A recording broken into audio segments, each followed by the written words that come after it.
Well, good evening, everyone, and welcome to the regular meeting of the Texarkana, Texas City Council. Today is Monday, April the 24th, 2023. I'd like to welcome all of you who are joining us in the audience this evening, as well as those who are joining us online. Certainly hope you had a nice weekend this past weekend. They had a lot of activities taking place throughout the city, and just had a great weekend and more great weekends to come. At this time, I will ask our City Secretary, Jennifer Evans, to provide a roll call. Ms. Evans?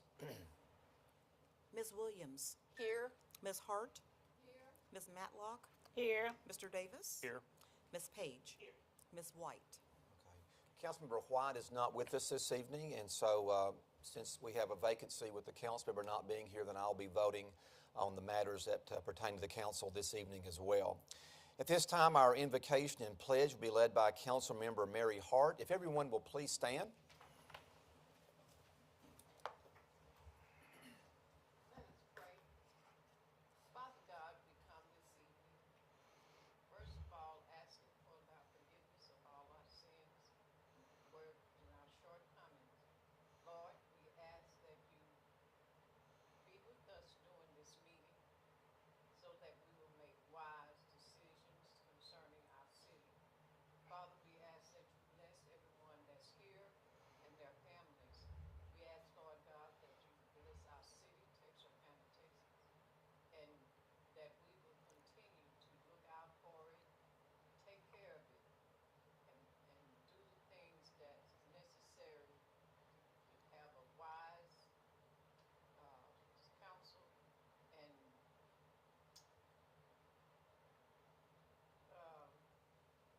bless us so that we will do those things that you would have us to do instead of what we want to do. Lord, we just ask this afternoon that you be with our state and local government, Mr. Abbott and the rest of them there at the Capitol. Lord, we pray for this country and all that's going on in it. We pray for the children, Lord God, that are having guns in school and the trouble that they cause for the teachers and the principal, and that you can't hardly even send your kids to school these days. We pray, Lord God, that you will intervene and let us find a way to get an answer to these troubling things that are going on. We ask you to forgive us of our sin once again and take care of us, Lord, as we go back and forth to our homes from the meeting. In Jesus' name we pray. Amen. Amen. I pledge allegiance To the flag of the United States of America and to the republic for which it stands, one nation, under God, indivisible, with liberty and justice for all. Thank you very much. You may be seated. We have several events that are coming up in the community, but before I go to that, I want to remind everyone that our upcoming council meetings, we have our next regularly scheduled meeting on Monday, May the 8th. As a reminder, we'll begin our summer schedule with our council meetings beginning next month. So instead of having our regular 2 council meetings per month, we'll only have 1 during the summer months. So our next meeting will be on Monday, May the 8th at 6 p.m. in the council chambers. And then our meeting for the month of June will be on Tuesday, June the 20th at 6 p.m. It was rescheduled from the June 12th meeting, and so we'll be meeting on June the 20th for the month of June. Our upcoming joint city meeting, the City Council of Texarkana, Texas, will meet with the Board of Directors of Texarkana, Arkansas to listen to a presentation given by the Texarkana Regional Airport Director, Mr. Paul Merlick. And the meeting will be held on Thursday, April the 27th at the Artex Council of Governments at 4808 Elizabeth Street in Texarkana, Texas. The meeting will begin at 3 p.m. and is open to the public. And so we'll be getting an update on airport activities. And, of course, we have the new terminal out there that's under construction that should be open later this year. So a lot of good information will be given at that particular meeting. Also, the Texarkana Farmers Market. The Texarkana Farmers Market opening day will be this coming Saturday, April the 29th, at State Line, on State Line Avenue between Shepherd Park and the downtown Post Office Courthouse. And the market will be open every Saturday from 7 a.m. to noon until August the 5th. Cycle Through History Bicycle Tours. The Cycle Through History Bicycle Tours will begin May the 5th at 5:30 p.m. and continue every Friday through May 26th. Please check the Parks and Recreation Facebook page for more information. Walk Through History Tours at Spring Lake Park will begin May the 3rd at 10 a.m. and will continue every Wednesday morning through May the 24th. There will be special tours on Saturday, May the 13th and Saturday, May the 27th that will require registration. Please check the Parks and Recreation Facebook page for more information. And in reference to Parks and Recreation activities, on April the 28th through the 30th, we have the annual Scoutorama. That'll be held at Spring Lake Park. May the 6th is the Twice as Fine Wine Fest. This is a huge event in our community. It seems to really grow by leaps and bounds each year, and the proceeds from this event go towards operations with our local Alzheimer's Alliance, a very good organization in our community. And so a lot of people really turn out for this. A lot of vendors from across the state and from other states also participate in this event. And also on May the 6th, we'll have the Walk for Life at Spring Lake Park, and May the 13th is Back to the 80s 5K, and that will also be held at Spring Lake Park. And then on May the 13th, we'll have the Dragon Boat Races. This is a fundraiser that benefits Hands On Texarkana, which is a local organization in our community that provides volunteer services to our citizens. And the Dragon Boat Race will take place at Bringle Lake Park. For additional information and recreation information, it can be found on the city's website and or call the city for more information. At this time, we're going to have a special presentation. We're going to have a presentation by Waste Management. It's providing the council and staff this evening an update. And the presentation will be given by Public Sector Manager Ryan Frazier. And so we'd like to welcome Ryan to our meeting this evening and turn the program over to you all. Thank you, Mayor. Good evening, Council. And Jared Miller, I forgot to mention, Jared Miller, who's our local representative from Waste Management, is here as well. So Jared, thank you for being here, and I'm sorry for interrupting. No, you're great. You're great. Before I start, I just wanted to say thank you for the opportunity to speak tonight. It's always nice to get up in front of Council and talk about some things going on in the trash world. So, as you mentioned, and as it spells out in the agenda, I'm Ryan Frazier. I am the new Public Sector Manager for Texarkana. Not new to Waste Management, though. I've been with Waste Management for 18 years. Most of my time has been in Dallas, which is where I live now, but had an opportunity to expand to this territory, and so I'm excited to be here. And this is Jared. Let you introduce yourself. Yeah, so Jared Miller. I've been with Waste Management for 16 years, and for the last 14 I've been in Texarkana, and I've actually been running the site for the last 8. So we won't take a lot of time tonight, but just wanted to give an overview on our collection services, just kind of an update as to some things going on, talk through kind of customer service, and really that's kind of our barometer for how we're doing.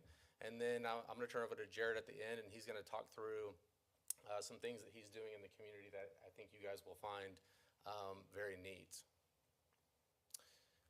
So first off, collection services. This often can go overlooked in a city the size of Texarkana because there's a lot that goes into picking up the trash and the recycled material. So number one, we are the exclusive provider in as far as residential goes, commercial and industrial waste removal services. But specifically, when you talk about the residential service, which is what I'm going to talk about tonight, each week our trucks go by 10,918 homes, and we provide 4 different services. We pick up household waste, household recycle, household green waste, and then bulk services. And so on a course of any given week and any given month, our drivers, Jared's team, his frontline folks are out there interfacing 141,000 times the personal touches that they're extending to residents. And so you think about that, there's a lot that goes into picking up the trash. And we're doing that today all by personal touches, actually physically lifting that material into the trucks and we're hauling it off. And so we'll get into it a little bit here in a second, but we are currently even exploring different ways to maybe innovate that solution and maybe potentially automate the trucks, automate the collection where we can be more efficient. We can kind of eliminate that human element a little bit that allows us to be more efficient, allows us to be more safe, and still provide that quality service. And when you look at the tons that we're collecting, those personal touches today, we pick up on average about 984 tons of material that we collect just from the residents in Texarkana. And so over the course of a year, and these are actual numbers from 2022, 11,811 tons. And so again, those are just numbers, but when you put it in perspective, that calculates to be almost 24 million pounds of material that we collected, that Jared's guys collected last year in the city of Texarkana. And so on a per home basis, 10,939 homes on average, it equates to about 42 pounds per home per week that we're picking up. So that's a lot of material that goes into the collection of services. But without customer service, without good customer service, right, we don't have a business. And so throughout all of those personal touches, throughout all of those tons of material that's being collected, right, we got a team of dedicated frontline employees. We've got a staff, state-of-the-art call center. We got folks like myself, but more importantly, folks like Jared, the local connection, his route manager team, very veteran staff that's here to make sure that we're ready to assist. We're able to provide solutions. We're ready to respond to all residents and businesses throughout Texarkana. And so just as we talked through on the tonnage side, this report shows all of the different services that Jared provides. And so when you extrapolate the monthly touches out, 1.7 million services Jared's team's providing over the course of the year. And this is a report that shows, the number of misses, container issues, property damages, and other. And so, you can look at the end of the year that we've had, 1,700 reported misses, but when you look at the number of touches, the number of services that we're providing, it's a 99.9% success rate that Jared's team's executing out there on the streets. And so, I highlight that because sometimes, waste management service is deemed almost invisible, right? If we're doing a really good job, it's not a visible service. And so we'd like to talk about the other things that we're doing very well and make sure we're highlighting, all the success that Jared and his team are having there. So we're not perfect. We never proclaim to be perfect, but I know from my experiences, and I know Jared and his team work very close with, city manager and city staff, that Jared responds. Jared responds well, and I know he has with several of you guys as well. So it's fun to report when things are going well. So I'm going to turn over to Jared, and he's going to talk about some of the things he's doing in the community with his team as well. Okay. So I'm going to talk about mainly what we've done in the last 6 months and what we got coming up in the future. So David Orr emailed me about the big event that was coming up April 1st. We donated containers as well as, I think, 30 cases of water, vest. But more importantly, we had over 30 employees and family members show up. So we split up in 2 different teams. The picture right here is the team I was with. We were actually in Rose Hill. So that's one of our helpers, Alton Watson, a couple drivers, Gary Fountain, Paul Barkley, and then our yard employee, Tommy Conkleton. Then the first picture on the left is a big event as well.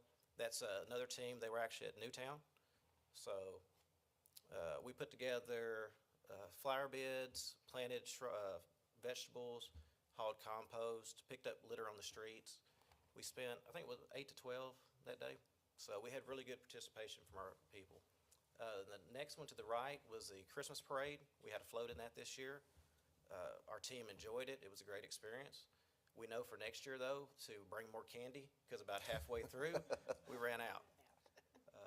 And the slide over from that, so I'm an Eagle Scout, and anytime the Boy Scouts ask for help, I'm more than welcome to step up. We've helped, Waste Management has helped 3 different local Boy Scouts become Eagle Scouts for projects. So every year around December, Camp Pioneer has a winter camp, and when they do, I teach a logistics badge. So they'll come to our site, we'll talk about our technology, the GPSs in the trucks, how we track everything, and then we do a site tour. And then last, on the far right, that was from the National Night Out. That was a route manager on the right, Jason Jordan and his wife. And then the other two are our employees. We actually call them our ambassadors. They're the people that we have out in the community for events. That's Duran Huntley and Larry Collins. And then this is just some more pictures. On the top left, we volunteered to work with KTB. So that's one of our ambassadors there, working with them that day. Again, it's National Night Out up top. Down below was where I went and spoke to elementary school about recycling. And a lot of things we do, we don't really say anything about it. We don't do a good job at that, just letting everybody know how we are involved. An example is just last Friday, we went to Liberty Isle Elementary School. We took a truck, and they were having an event for the students, and they brought different kind of equipment in, and we had Larry Collins, one of our ambassadors, was there, and showing the kids how everything worked, let them sit in the truck, blow the horn, that kind of stuff. And then upcoming, you talked about the Scoutorama. We're participating in that as well. We always provide containers for them. Yeah, so I think maybe just to go back a couple slides, we kind of grazed over this, but Waste Management, it's a big corporation. We know that, and we get that. But we're also a local provider.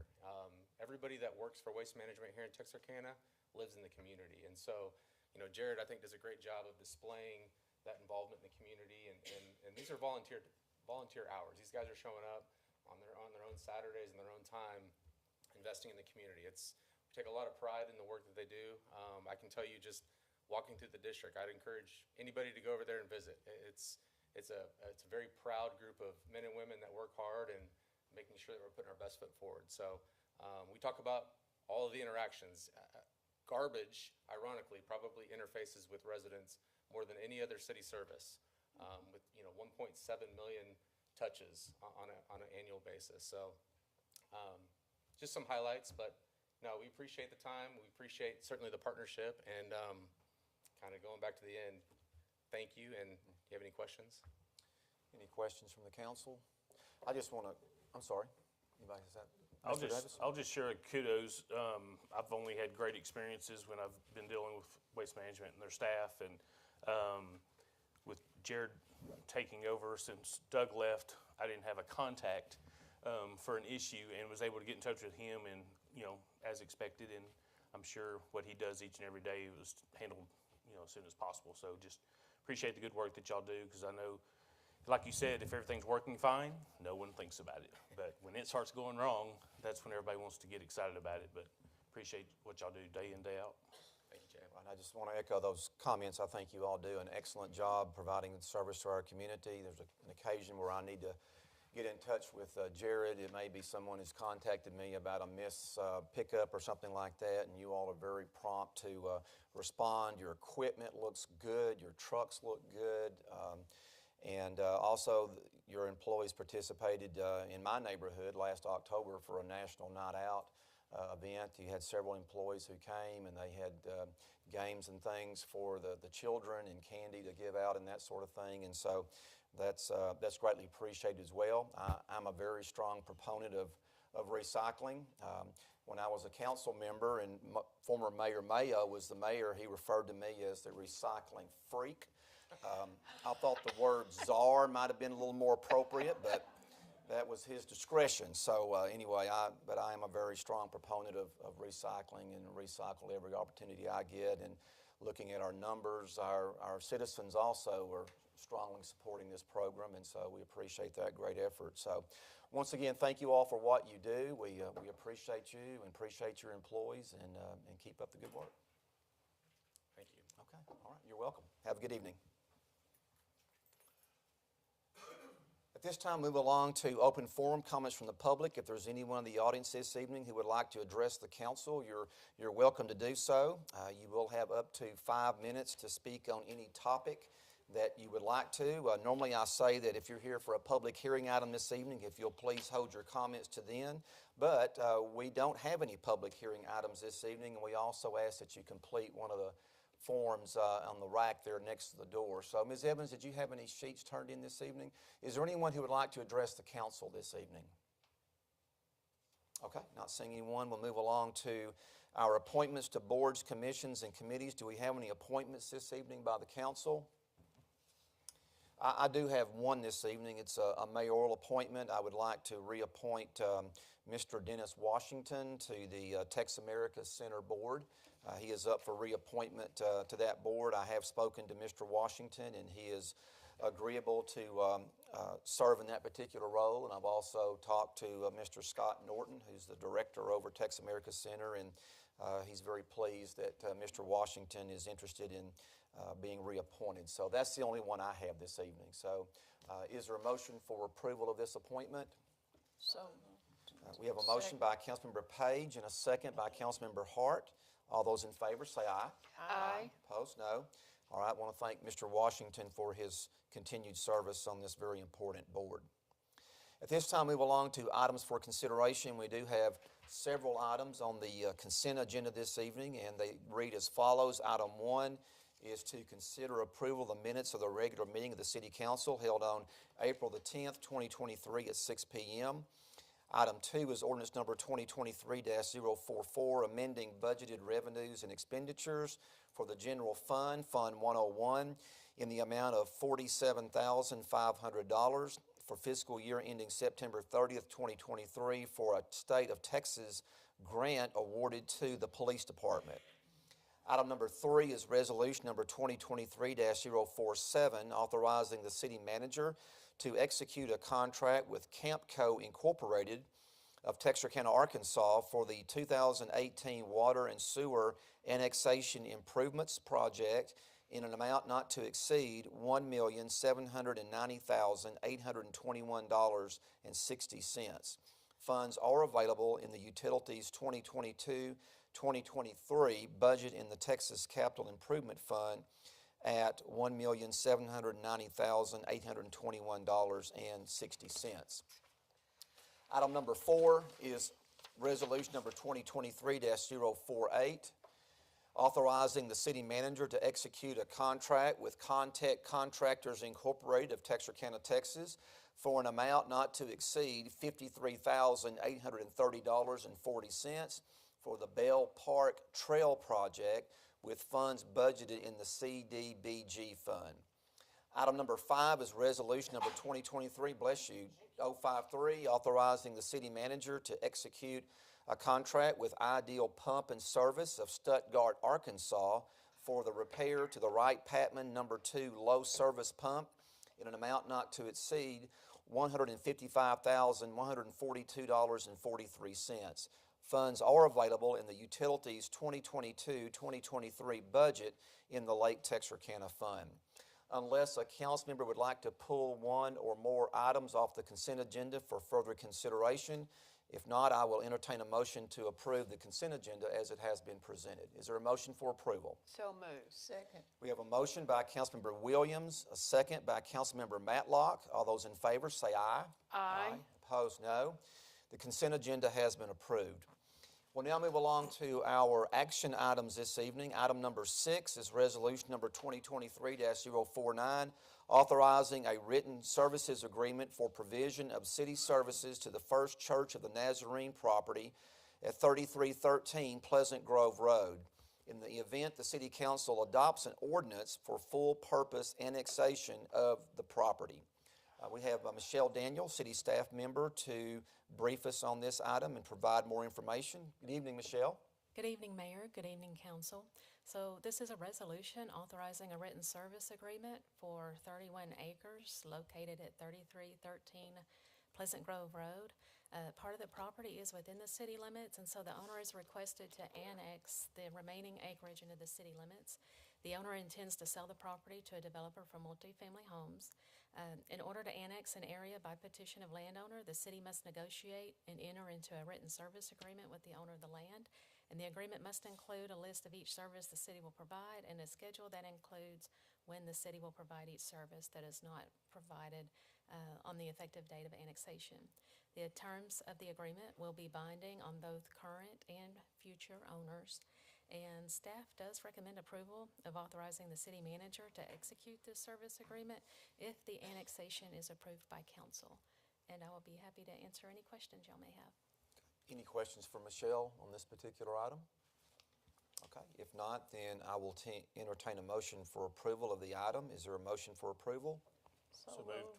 Second. We have a motion by Councilmember Hart and a second by Councilmember Davis. This item pertains to a resolution, so there's not a caption. All those in favor say aye. Aye. Opposed, no. The resolution passes. Moving along to item number 7, resolution number 2023-051, authorizing the city manager to execute a contract with the Texas Municipal League Intergovernmental Risk Pool for a turnkey recovery program with Synergy NDS Incorporated, managing repairs for the Beverly Community Center. We have Vachille Fernandez, who is going to provide additional information on this item. Good evening, Vachille. Good evening, Mayor and Council. As you mentioned, this particular resolution pertains to authorizing the city manager to enter into a contract with Texas Municipal League, which are insurance folks, to their turnkey recovery program, specifically with a company called Synergy NDS to manage the repair of the building. So to give you some update on the Beverly Center, last year we had some vandalism that occurred to that building, and that prohibited the reopening by the Believe in Beverly Neighborly Association. And so since then we put out a request for proposal to get local contractors to bid on it, and we went for an extended period of time without getting any bids. In March, we finally got one of our contractors to bid on it, and the estimate and the cost, the scope of work and the cost that we received, we turned into our insurance company, and they suggested this program to us, which is one of the programs that they have available for situations like these for members that are a part of their insurance group. And so, as I mentioned, the program is called a Turnkey Recovery Program, and working with Synergy and NDS, they will be the one to manage all the work that's being done, put out the bids, and go through all the scope with the different contractors. And so we've had one of their local project manager come out already to put a scope together. And so right now this resolution for consideration is just to help us to move forward with that process and get the work that's associated completed. The cost to the city is $5,000, and that's just the deductible for that property. I'm happy to answer any questions that you may have. Okay, does anyone have a question for Vachille? Okay, thank you for the update. Appreciate that. So, unless there are any further questions, I'll entertain a motion for approval of this resolution. We have a motion by Councilmember Matlock and a second by Councilmember Page. All those in favor say aye. Aye. Opposed, no. Moving on to item number 8, resolution number 2023-054, establishing a permanent budget advisory committee with each appointee serving a 2-year term to advise the City Council on the proposed budget for the upcoming fiscal year. And this is something that we have had in place as far as a budget advisory board for several years now. And so this is just carrying this a next step further. I'd like to call on Kristen Peoples to brief us on this item. Good evening, Kristen. Good evening, Mayor and Council. As you mentioned a couple of meetings ago, we discussed establishing the Budget Advisory Committee and moving forward this year with making it a permanent committee. In the past, we've come forward each year to establish the committee, but we've had it for a number of years now and feel like it would gain some continuity if we could establish a permanent committee. And so this agenda item is the proposal for that, and it would establish the committee for each representative to serve 2-year terms, and then after 2 years you would reappoint either that person again or someone new in their place. And so I wanted to give you the list of those that you've selected this year. The mayor's representative will be Van Alexander, Ward 1, Derek McGarry, Ward 2, Melva Flowers, Ward 3, Eric Kane, Ward 4, Pam Hamilton, Ward 5, Kelly Mitchell, and Ward 6, Steve Mayo. And we notified the committee last week that we were going to propose that this be a permanent committee, and so everyone seemed agreeable to that. And so with that, I'll be happy to answer any questions you may have. Okay, any questions for Kristen on this item? I certainly want to thank those who are willing to serve in this role. It's a very, very important function that we have with the city, and we appreciate their time and energy that they put forth with it. Unless there are any further questions, I'll entertain a motion for approval of this resolution. Do I have a motion? So moved. Second. We have a motion by Councilmember Davis and a second by Councilmember Williams. All those in favor say aye. Aye. Opposed, no. All right, so this completes our action items this evening. We'll now move along to first briefings. We do have several first briefing items this evening. We have a total of 12, and so we'll get started with those. Item number 1 is resolution number 2023-046, authorizing use of additional EPA cleanup funds to any person or entity allying with Texarkana Grimm Housing Partners, LP, for the Hotel Grimm project, and authorizing the city manager to execute any and all loan documents or other documents necessary for the project. And we have Daphne Ryan, city staff, to provide us a first briefing on this particular item. Good evening, Daphne. Good evening, Mayor and Council. Thank you for the opportunity to present the resolution. We're requesting to utilize our 2012 EPA Brownfields RLF grant to loan $516,500 to Texarkana Grimm Housing Partners for environmental abatement at the Hotel Grimm. To offer a little background on this, Texarkana Grimm Housing Partners initially borrowed $650,000 from our EPA grant funds for environmental abatement of asbestos and lead-based paint and encapsulation of the northern parking lot. The anticipated abatement costs were around $1.2 million initially.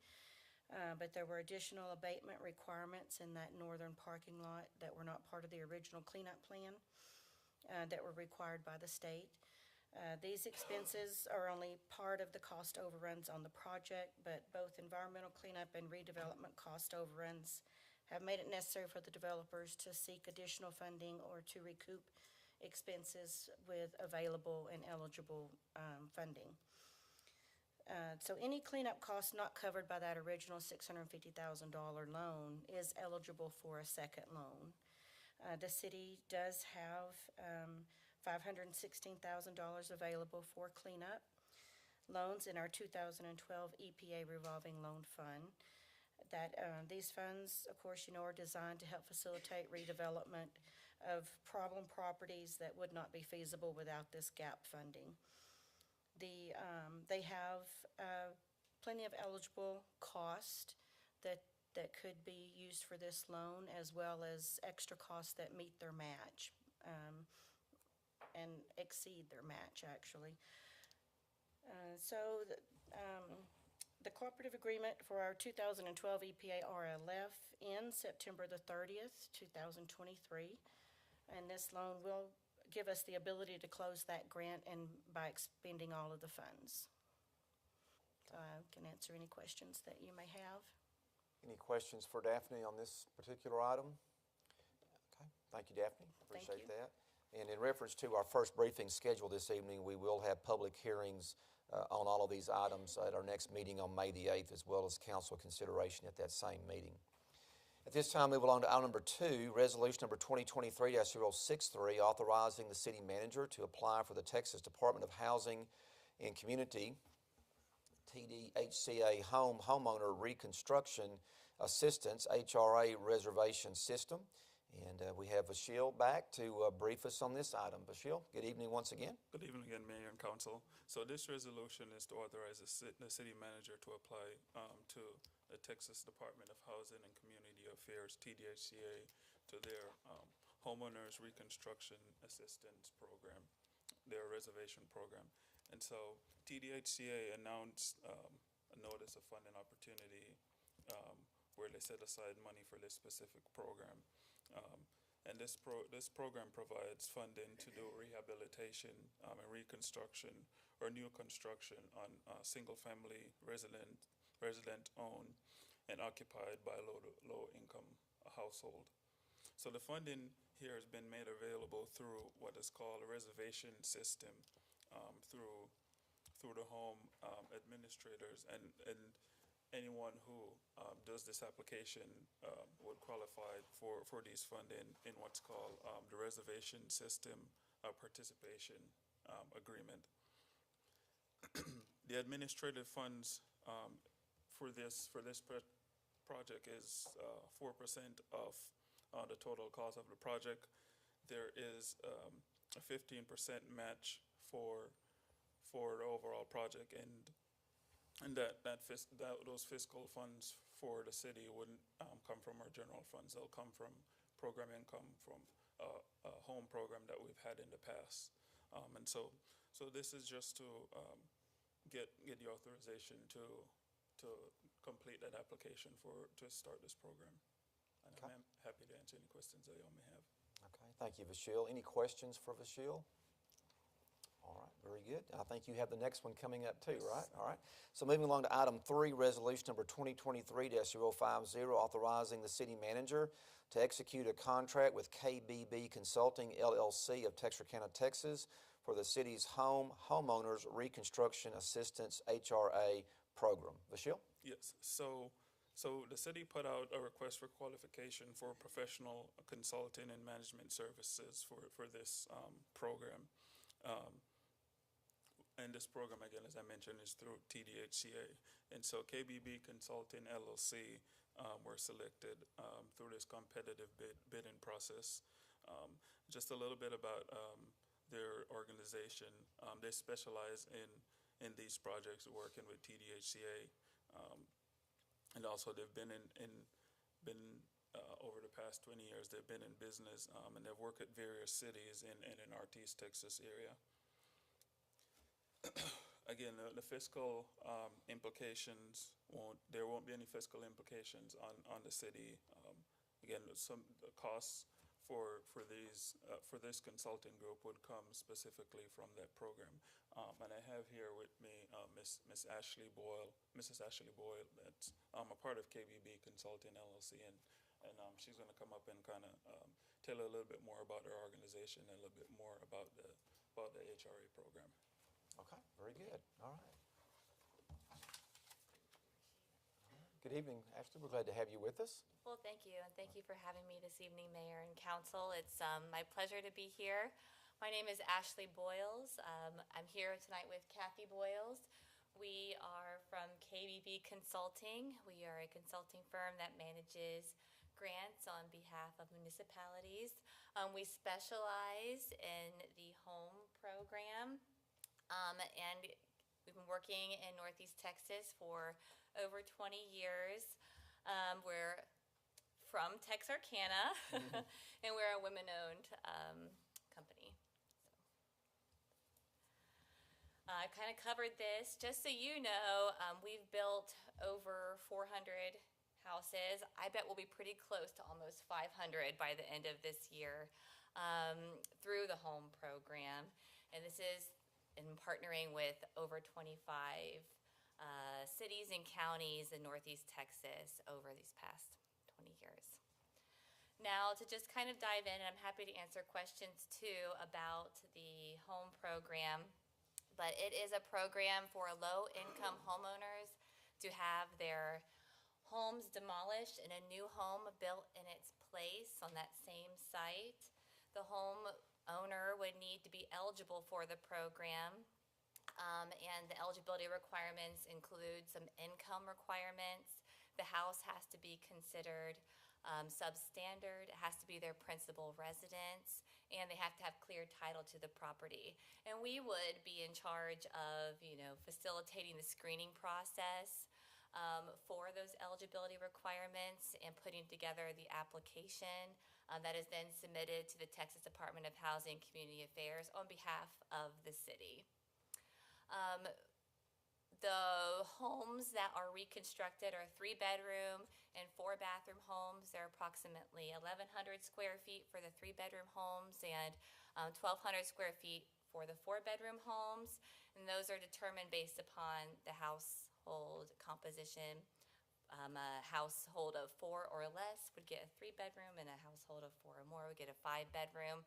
We did bring some pictures this evening I wanted to share with you. The whole process is interactive, and we work with the city on the application process and the screening process, the pre-construction process. And I just wanted to also share kind of what the end game looks like a little bit. So this is an example of a home that we've reconstructed in the city of Hooks, a home that was reconstructed in Deeport, a reconstruction in Hughes Springs, Clarksville, another one in Clarksville, Pittsburgh, Quinlan. This program was such an opportunity to remake whole neighborhoods. I was just in Clarksville today, and it was so fun to drive around and see, a couple streets where a couple houses have been built, and it just re-energizes, a neighborhood.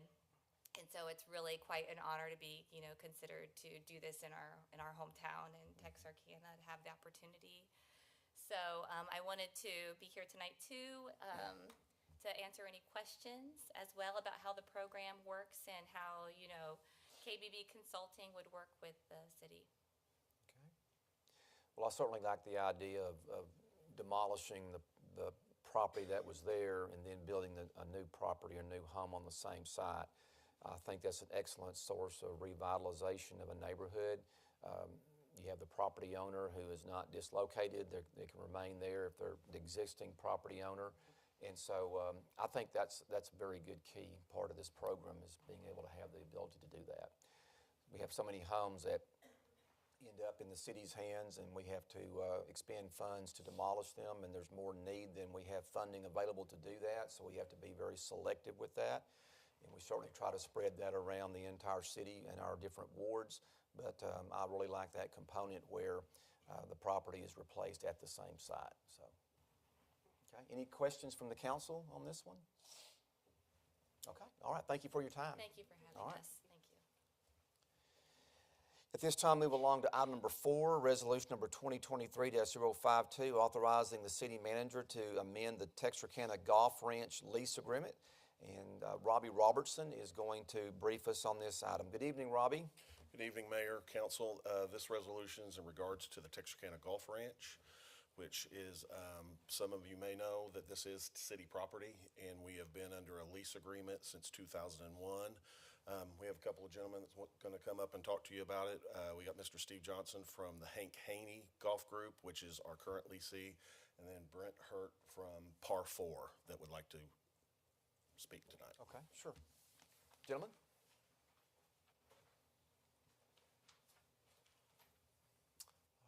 Good evening. We're glad to have you with us. Evening, If Mayor. you would please state your name for the record. Steve Johnson Steve, with all Hank right. Haney Golf.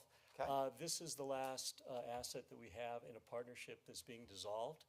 And we went out to market and we found a very qualified buyer, or, new leasee for the property. Okay. All right. Thank you. Very good. Yes, sir. Good evening, Mayor and council members, I'm sorry. Myself, my name's Brent Hurt. This is my wife, Alicia Hurt. Just a little history about us. I've been in the golf business for 20 plus years. I started in a cart barn in Lakeway, Texas. All I knew was to work hard and work harder than others. Work my way up. From there, I've been GM, head pro of multiple courses. We currently own a course in Garland, Texas. Before we got there, the previous owner had never eclipsed $1 million in sales. We're projected to do over 1.6 this year. My wife is obviously the brains of the operation, so I'll defer to her on, give you a little bit of her background. Okay. But we are truly excited about the opportunity to take over that beautiful piece of property. That is probably the most beautiful piece of property I've ever seen on a golf course. So, Yes, ma'am. Good evening. Hi. So my name is Alicia Hurt. We've turned our golf course into a very profitable business. We've opened it up to the community. We have over 250 plus rounds every Saturday, Sunday. Younger golfers are coming through. People love our course. We put a lot of money into the greens. We just really just want the community as a whole to come in. We were projected to open up a wedding venue. Unfortunately, we had a fire to the clubhouse. We had a 13,000 square foot clubhouse, so set us back a little bit. But I'm very diverse in wedding planning and event planning. We work well with the HOA and Garland County City to come in and do events there. They have meetings there. They have a picnic plan next Sunday. We're very open to the community. We love working with the community and inviting everyone in. Yeah, so your property is beautiful. We'd love to take over. I mean, you have so much potential there that hasn't even been touched at all. So we would love to, we would be honored. Okay. I believe you guys got the piece of paper with the briefing of our vision for the property. I don't know if you guys did. I don't know if I don't Okay. recall that being in the Okay. packet, but Okay.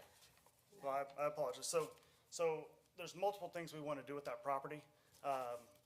One, obviously, is just bring it back to life, bring it back to the beautiful property that it is. You know, it's with outings, with possible wedding events, you know, maybe a future RV park or something like that, something for the community is what we want to do. There's over 300 acres there, and it's gorgeous. You know, we need to show the people what it is, you know. And I know you guys have trails and stuff through there, and we would love to just expand on that and get the course where it should be. well, I'm a golfer. My dad taught me at the age of 8 how to play golf, and so I have played several rounds at the golf ranch. I agree, it is a beautiful setting. I think it's one of the prettiest golf courses in the state, and so I guess what I would ask. So I'm familiar with the layout and everything, the amenities there. So, you know, some things that I've seen over the years that to me I felt like probably needed some attention. One being cart paths. Some of those cart paths are not in very good condition. It's also, I think, detrimental to some of the carts because of the condition of the cart paths. So do you have any plans as far as any specific course improvements? And then my next question, what about it's a very reasonable place to play around the golf when you look at consideration of today's cost in playing golf as far as green fees and cart rental fees. And so have you explored your fee structure and then also any kind of improvements to the course? As far as improvements to the course, first and foremost, I think it needs new carts. The fleet, from my understanding, is a little over 40 carts. I would like to take it to 72. That way you could handle a 144-player tournament, which is really the max you want to put on the course at a time. And I would like to add GPS because there are a lot of shots there that are blind or you're not real sure where to go. With those GPS, you can also do geofencing that will help immediately with the cart path issue. I understand their thought process wanting to keep it as natural as possible, and a lot of high-end country clubs are still that way. You have that. We would love to add a TABC license to sell liquor and beer out there. I know that's not in the current lease agreement, but we're hoping that we can add that. Let's see, repairs on course. Number one's grow grass. Got to grow grass. We have to get the people out of those low-lying areas that's causing the ruts. Let's see, update the bridges as needed. I know there's a few spots on some of the bridges that need it. I know the maintenance, they need a lift to be able to work on their machinery properly. Let's see, those three. The greens, I mean, The definitely need greens. a lot of attention. We just came from there. Yeah, we're gonna do a lot of work with the greens. Okay. We are very hands-on. You will see me. That's why you see me like this. I mean, this is not me. I'm out there on the course. I know how to grow grass. I know how to cut it. I know how to play golf. That's what I know. So I'm very hands-on. We're both very hands-on. We will be there. We will be there. We'll be running back and forth between here and Garland. But we will definitely be on course. We're 100% hands-on. And just to add, we've already ordered a new fleet for our current golf club or whatever, golf course, so we would just move those golf carts like over to Texarkana. So we already had those on order. As you know, everything is back order. So we actually ordered those last year. Our carts are, what, 2 years old right now? Ours is 2021. We probably have the nicest carts in the Metroplex, but we want to keep them. Yeah, keep so them we there. already ordered some, not even projecting to buy this, but we're just gonna bump those carts over.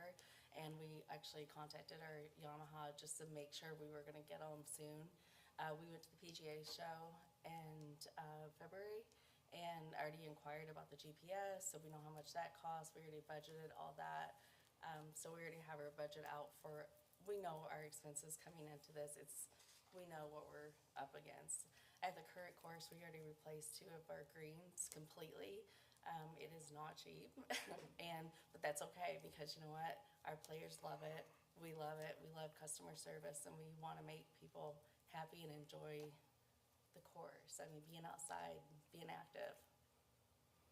Okay. As far as the fee structure goes, this is not Dallas. I understand that. I know there's a limited number of courses, but there's also a limited number of players. It's supply and demand. Sure. You know, it's basic economics. So we don't plan on taking this to a $100 course. You know, are we gonna go up? Well, it probably will, but I'm not gonna tell you what I'm gonna do. I'm gonna show you what I'm gonna do. And then in return, because, you know, those GPS, that alone, that's gonna cost several $1,000s a month right there. But it's an added value that a golfer's willing to pay $1 extra for. Sure. You know, it's an added value, plus it helps direct them along the course to where you have less problems. Yeah.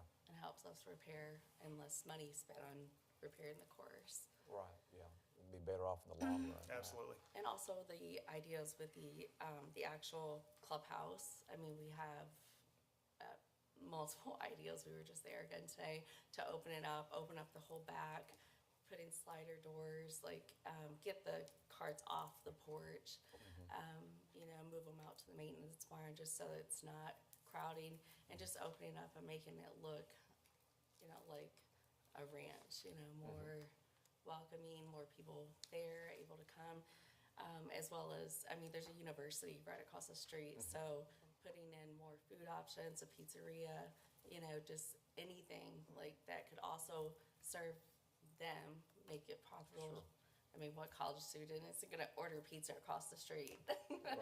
You know, and go have a beer, you know, waiting on it. Right. So, Okay. Okay, very good. Any questions by the council? Now, Steve, correct me if I'm wrong, didn't Mr. Haney design the golf course, design the holes? He did it in cooperation with Jim Fazio, Tom Fazio's nephew. Okay. Yeah. Well, if you'll just pass along to him, he did an incredible job with Thank the you. layout. It is a gorgeous layout using the natural setting with the contour of the land and everything. And so if you would pass along our sincere appreciation from the community on the design work and, you know, being a part of this organization up until now. And so we really, really appreciate that. And I must say that your staff, Parks and Recreation, city manager, city attorney, and we're right on it. I made a phone call and they were Johnny on the spot. We got together, we talked, and the ball got rolling. So we appreciate it. Well, we have an outstanding staff, as Yeah. as you have witnessed, so we appreciate that compliment as well to the staff. Thank you. Okay, all right, thank you all. Robbie? thank you. I just wanted to remind council that this current lease started in July of 2001, and it's an 80-year lease.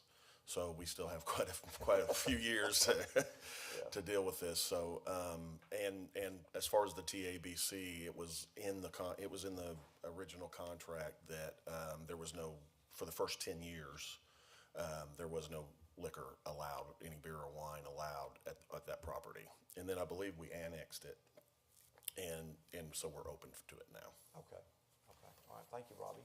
All right, thank you all for being here. We appreciate the Thank report. you. All right? Thank you. Okay, you're welcome, thank you. All right, moving along to item number 5, ordinance number 2023-055, rezoning an approximate 9.37 acre tract of land, being tracts 173, 173A, 174, and 175, H.S. Janes, Headright Survey, A-306, located at 3811 South Lake Drive, single-family 2 to commercial. Michael Petty, owner, Kyle Davis, attorney. Michelle Daniel is back to brief us on this item. Michelle?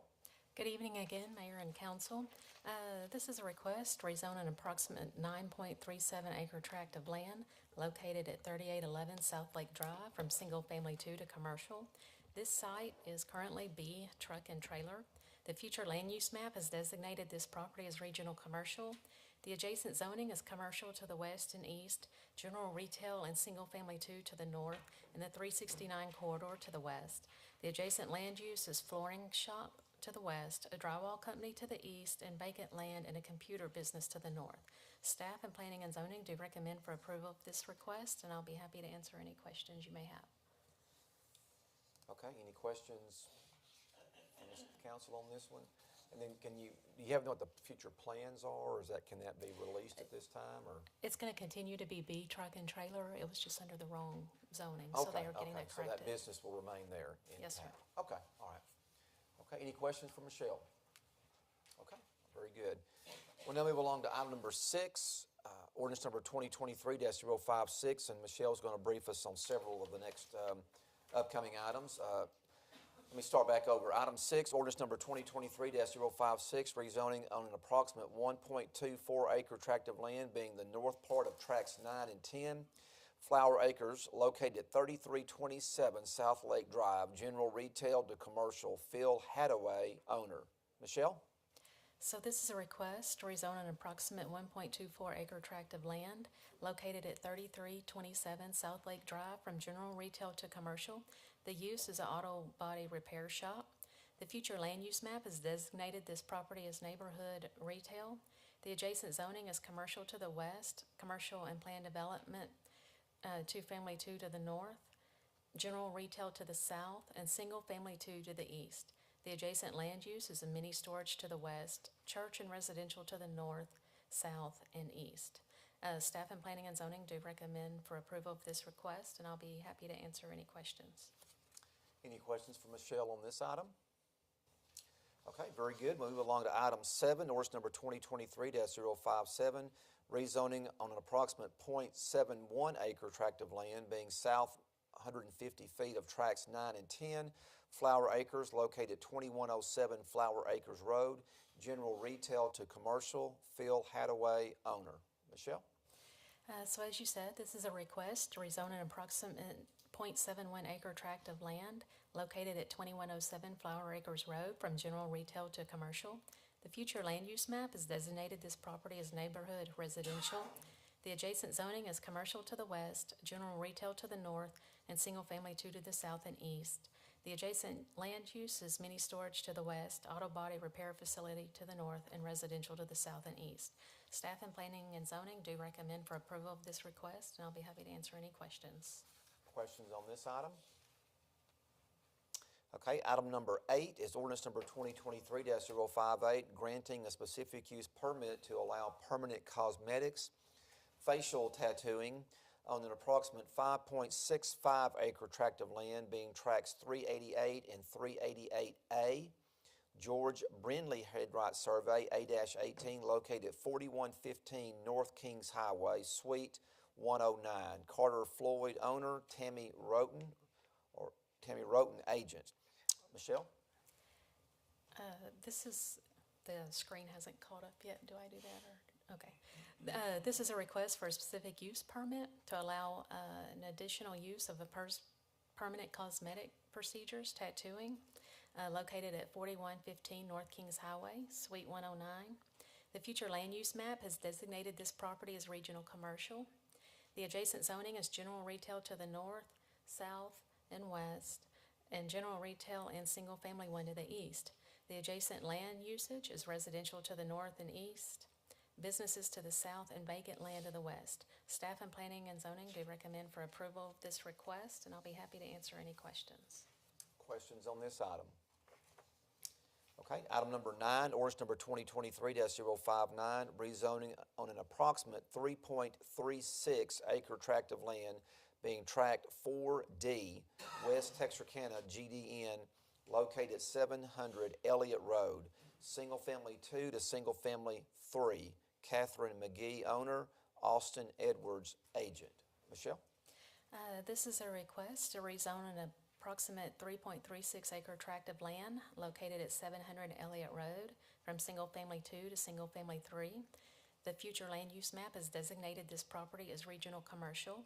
The adjacent zoning is agriculture to the west, Single Family 2 to the north, Industrial 1 to the south, and a 369 corridor to the east.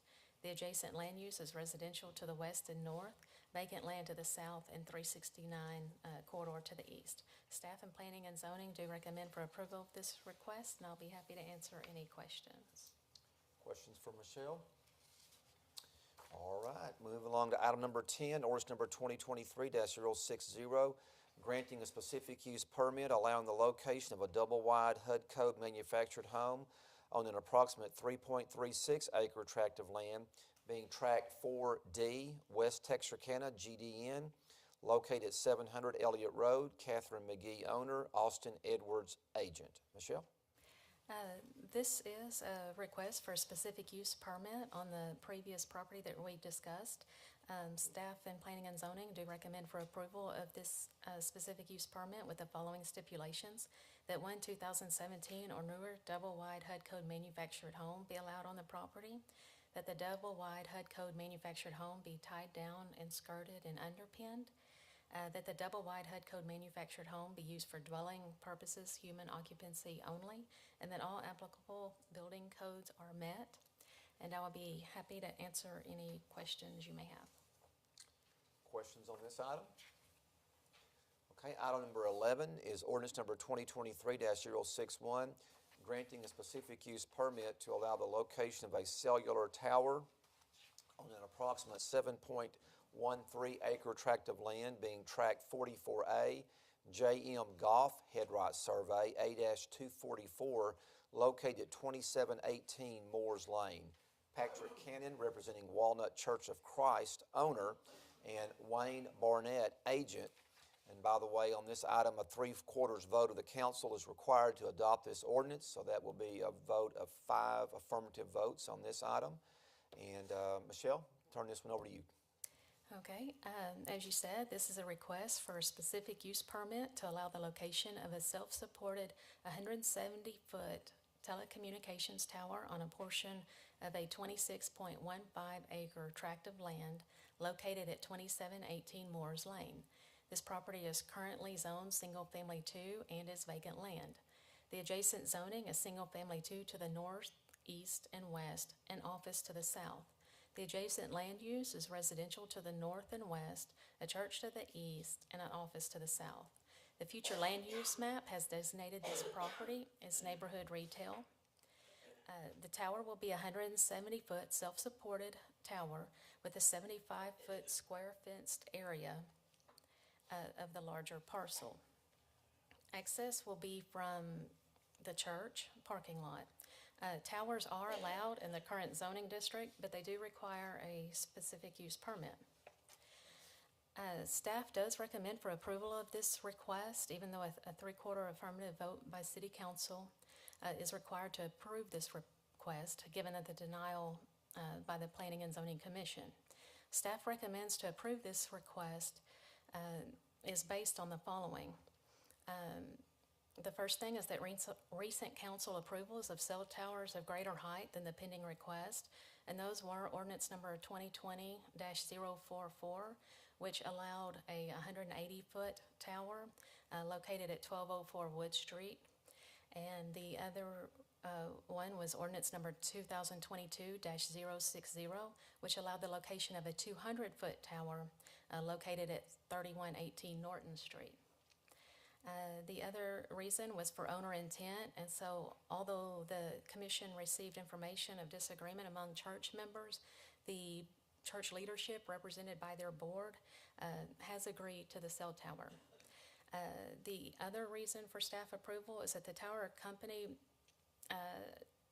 replied to the citizen concerns Their concerns were regarding aesthetics in the neighborhood, bird population, property values, and health concerns from the radio waves and the neighborhood access.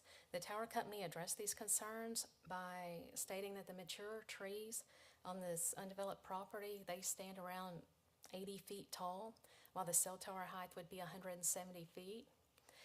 The minimum number of trees will be cut down to produce this site, which is a 75 by 75 foot pad. The company also agreed to relocate the proposed site of the tower to the south and east, moving it further away from the residential neighborhood. And they also moved their access from Sandlin Street, which comes off the neighborhood, to access from the church parking lot. And with that, I will turn it over to Jeff. Mr. Lewis?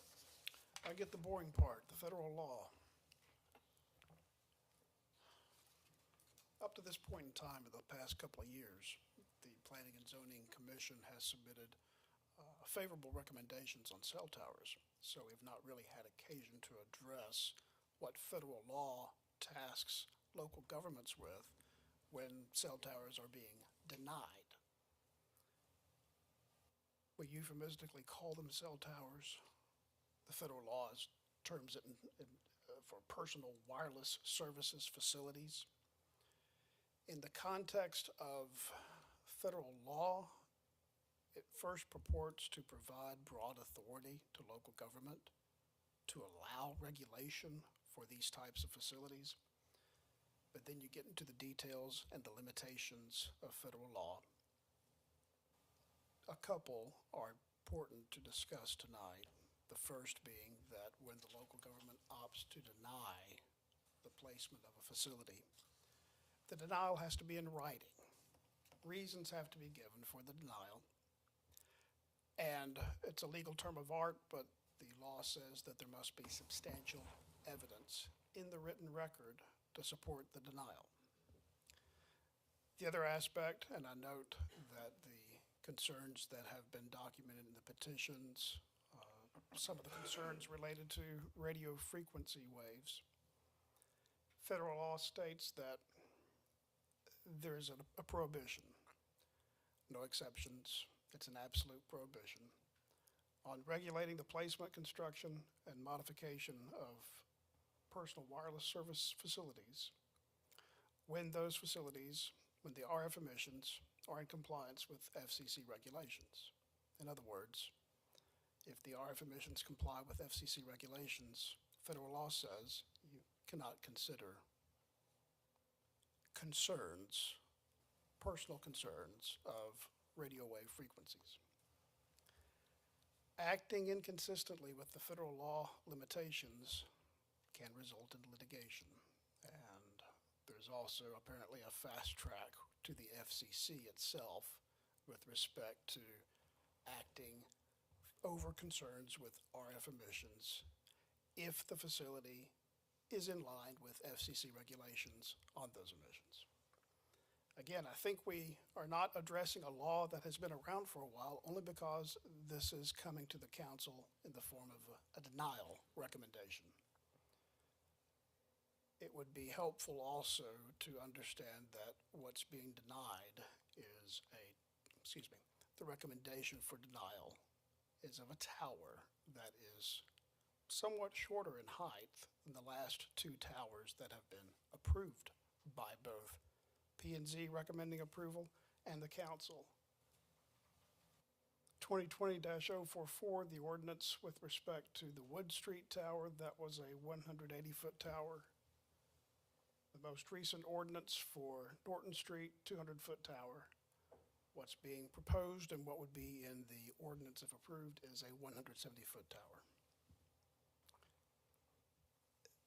These are issues and considerations that make it difficult for staff to reconcile the recommendation for denial with council precedent and P&Z precedent on approving towers of greater height.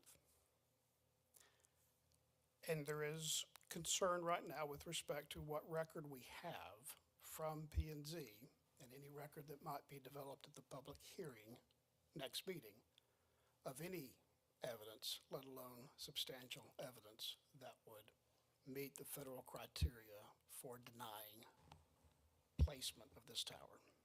I'm not here to advocate for or against, I'm just advising, and this is what federal law states.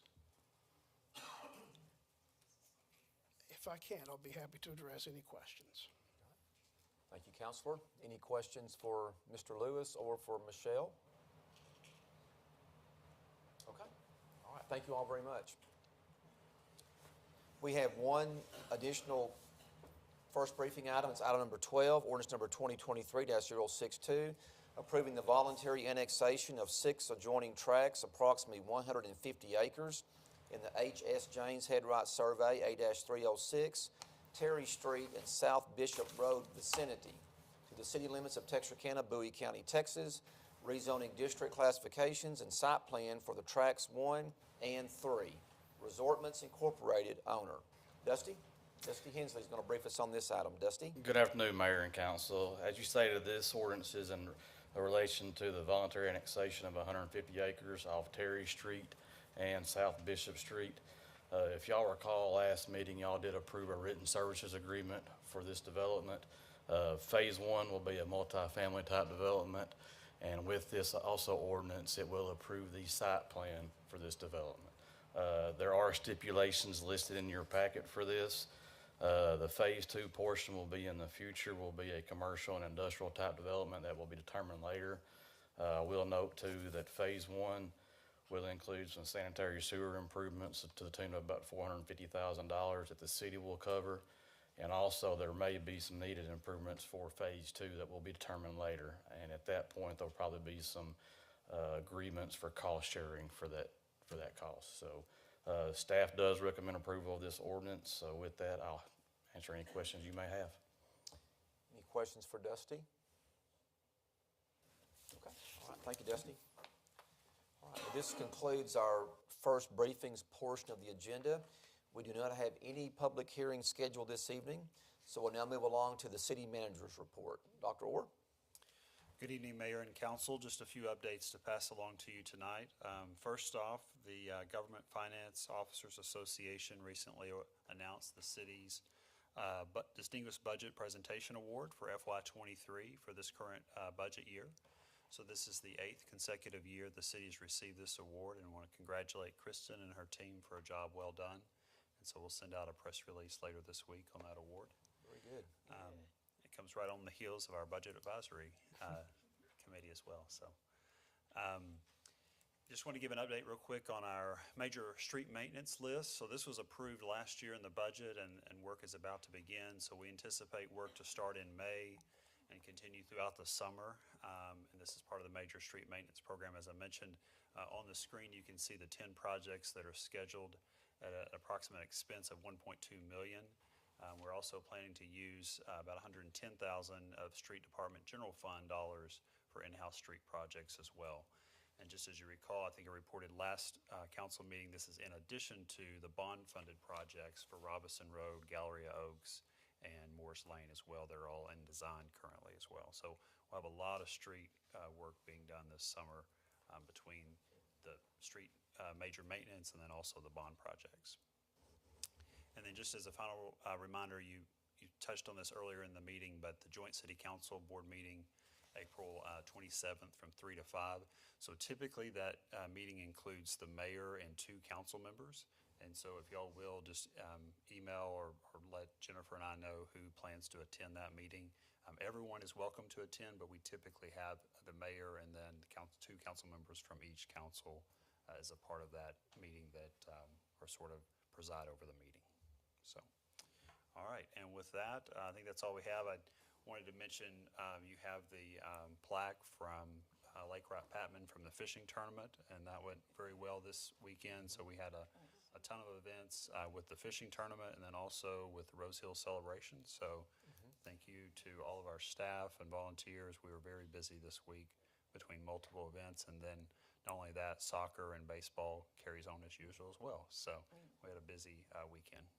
was a little congested at Spring Lake Park last Saturday afternoon, but that's good because those are dollars being generated, and I really liked the venue at the park on the way in for the fish. I mean, it gave the anglers plenty of room with driving their trucks and with their boats attached, and so I thought that was a very good venue for that.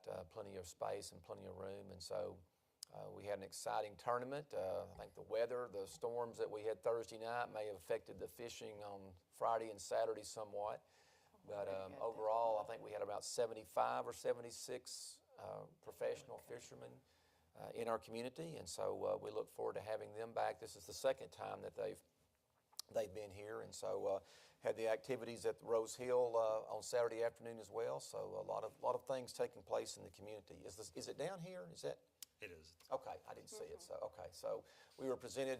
Both cities were presented very large plaques representing each state, and so Director Roberts was there from the Arkansas side board to accept the award for the Arkansas side, and so a lot of people came out and watched the weigh-in as well. So that was a great event. Okay. All right. Anything else? Okay. All right. Does anything in the council have any information to provide to the staff this evening about anything that you need to make the staff aware of? Okay. And we also are looking at city staff on item 2 there. We do have Gary Smith with us, Executive Director of TWU, and I believe, Gary, you wanted to share some information with us this evening about some things going on with TWU. So feel free to come up and share your information with us.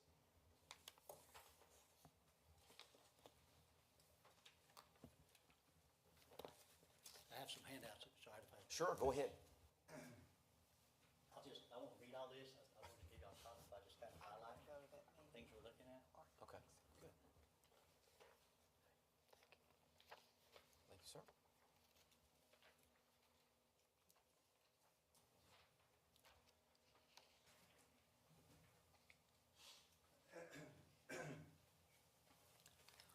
Excuse my voice. Ball games kind of get loud and get hoarse. You weren't just yelling at the umpires, were you? Not at Oh, all. okay. No, sir. All right. I don't want to let you know that's my wife's cousin that ended up first place on that bass tournament. Kind of default, but he was second and got moved up. But okay, yeah, it was kind of exciting. Yes, sir. Yeah. I wanted to give y'all I'll just read this first sentence. Most of you are probably already aware of the issues we're having keeping up with our customer demand. And I've listed some items, some of the problems that we're having, some solutions on the back of this. But y'all probably hear a lot. We're not favorable right now with the public. Facebook really lights us up. But our problem, that's why I want to highlight what's got us here. Right now, Texarkana Water Utilities has the same number of customer service specialists that we had over 35 years ago.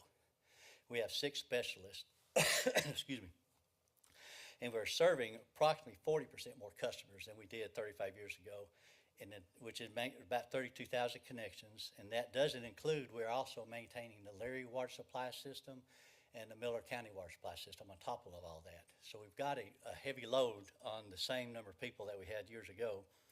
And currently, 5 of the 6 customer service special positions are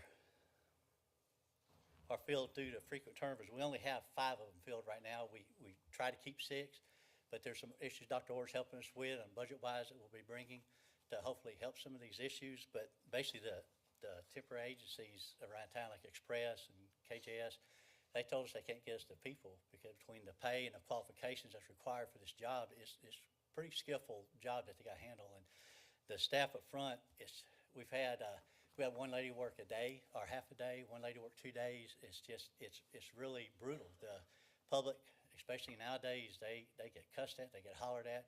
Brandon's wife, Alston, mans the phones, and she had a guy chunk the clipboard at her, and the plexiglass stopped it, and he took off running.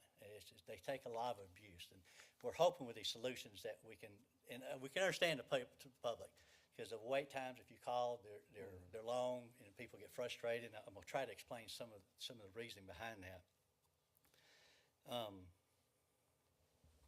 Of the 5 customer service specialists we have right now, only 2 of them have been here a year, 12 months. The rest of them are less than 3 months, just because we can't keep them staffed with what all they have to deal with up there. This past fiscal year, in fiscal year '22, we had over 6,200 customers that actually come to the lobby or the drive-through every month to pay. We have 616 customers that come in every month to sit down with one of these 5 customer service specialists that we have.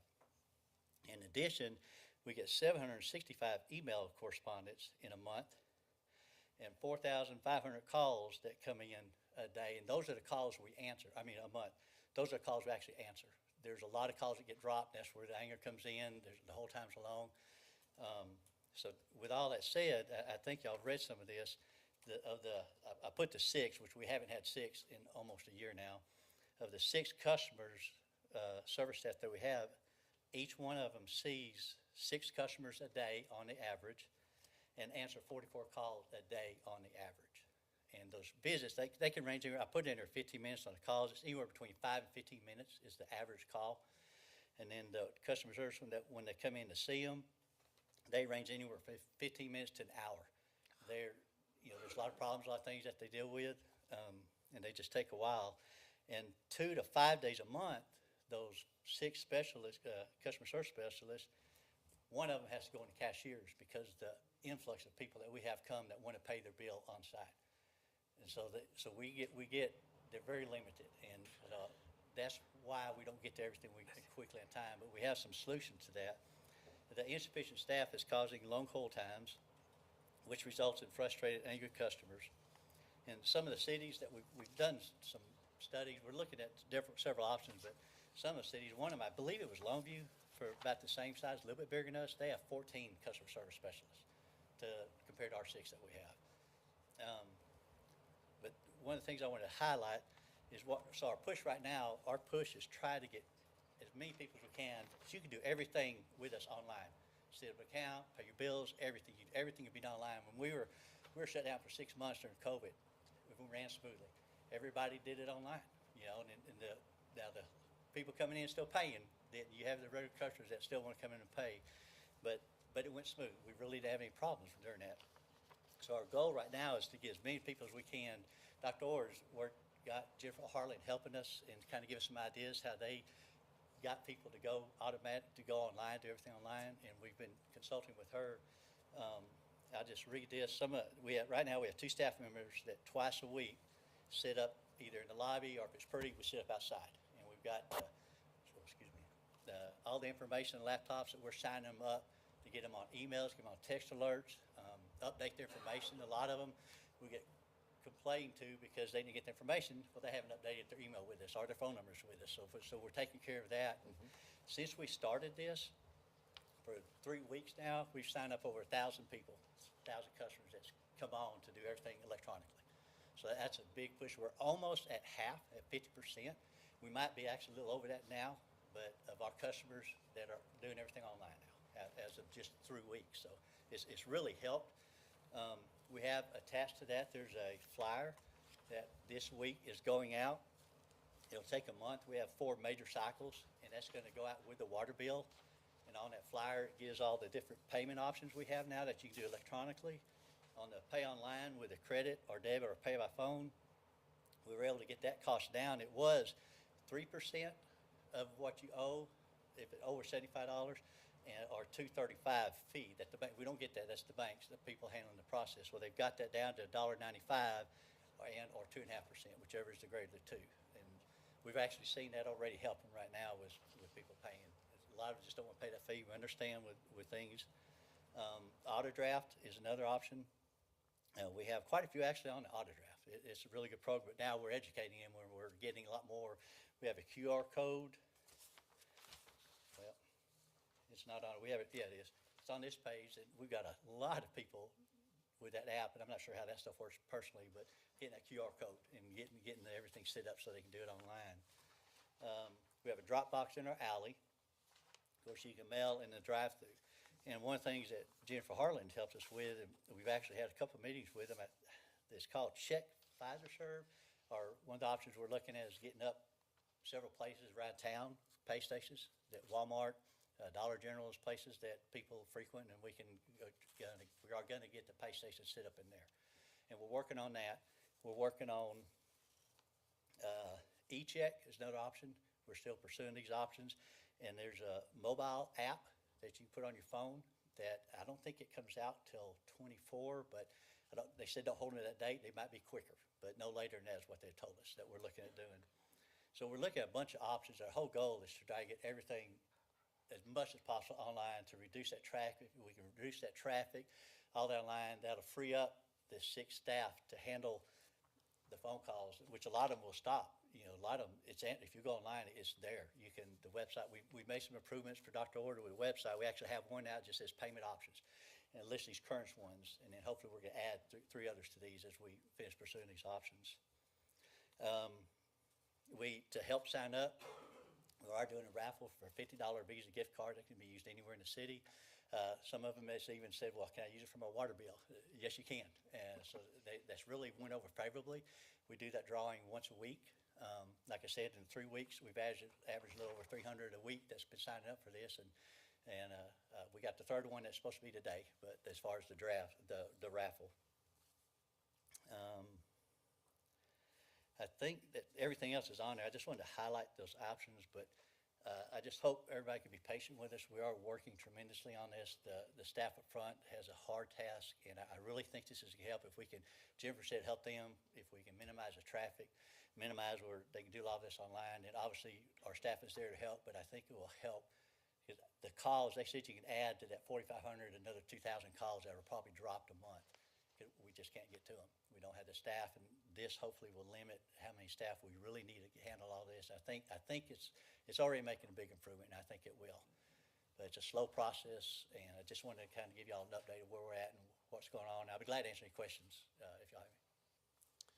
Okay, any questions for Gary? I know from time to time I'm contacted for someone's having difficulty getting in to speak to someone over the phone, and so looks like you're aware of the situation and working on ways to address it and make it more efficient for the customer. Yeah, I'm sorry, interrupt you. Oh, you're fine.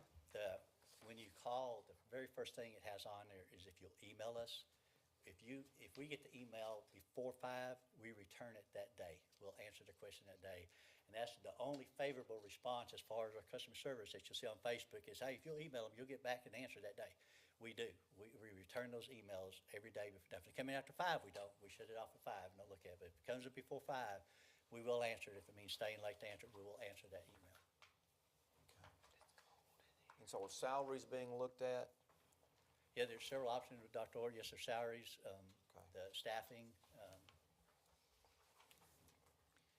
Yes, I was going to say, so this is a joint effort too with Texarkana, Arkansas as well. And so one of the things we're working on, again, the main message tonight was when we wanted you to see this before it kind of rolls out to the public as these are sent out in flyers. But over the next couple of months, we'll be talking with budget as well on some other solutions that include salary and compensation and other things as well. So, but this is just the first kind of step in the process is to try to push more online customer service and then kind of work through the issues. Okay. I have a question. Ms. Page? I know there's a retail location where customers can pay like their electric, those utilities. Yes, ma'am. Is there a way that could be combined? That way they could just pay everything in that, like a location other than coming over to the? Yes, ma'am. That's the one that Jennifer Harlan with Swepco gave us the check Fiserv, I think. I can't remember the exact name, but that's who they use. And we're looking at trying to get in the same locations they are. Then when the customer comes in, they do electric, water bill. But we're going to try to get out there. We've had 2 meetings with this company, and they're working up some pricing for us, what it would take. But yes, that's a big goal for us is to get that spread out through the city on both sides of the state line. Right, because I know customers go in and they pay, at a location, and they may pay their electric or their gas, and if they can combine that water, that would Yes, ma'am. eliminate. And we're going to try to mirror what Swepco does, which I know Walmart's a big one, and I know they have several others, but the company we're dealing with, we talked with the people, I think it's in Ohio with Swepco that manages that, and they've kind of give us the locations that they go, and we're going to try to mirror them for that reason. Yes, ma'am. Yeah, they're based in Columbus. Yes. Yeah. And I think that's a good point about the different retail establishments, but, since we have cycles that are based on electric bills and water bills, those billings may come out different parts of the month, which means the due dates may be different, but they've got a centralized location, they know where they can go. And, that would be, might be convenient, yeah. So, anyway, Mr. Davis, did you have a comment? I know my experiences whenever I've had to call, which I think has only been like maybe one time in the last 5 years. But my experiences have always been good, and I currently are set up on the ACH, and it works extremely good for my family. Thank you. Any other comments? All right, well, we appreciate you all looking into this and addressing it. So if you get calls from Citizens Council, you can let them know that the staff is aware and they are working on it to get rid of some, or to help solve some of these issues that we're having. So, Gary, anything else? No, sir, that's it. Okay, all right, well, thank you for being here. Thank you. Appreciate the update. And I was telling Gary earlier, there's some sprucing up taking place at the TWU building at 8th and Wood, and so to the facade, and it's looking very, very nice. And so appreciate the great work on getting that spruced up over there at the main office. So, all right. And then, what is the TWU operation that's across from the track building now? I see some TWU vehicles parked there by that building. It's like it's a brick building. It's been painted white and. That's our new environmental building location. Environmental? Okay, okay, all right, very good. Just curious what was going in there. Okay. Feel free to come out and visit. We've got it fixed up really nice, and we'd love for y'all to come and check it out. Okay, all right. You'll offer us a free glass of water, right? So, all right, very good. All right, anything else from the council this evening? Okay, any final comments from the staff? No further comments. Okay, very good. So unless there's any further business brought before the council, I'll entertain a motion for adjournment. Do I have a motion for adjournment? So moved. Second. All right, motion by Councilmember Williams, second by Councilmember Davis. All those in favor say aye. Aye. Aye. All opposed, no. All right, we are adjourned. Thank you all very much for joining us this evening. We certainly hope that you enjoy the rest of your evening. Oh.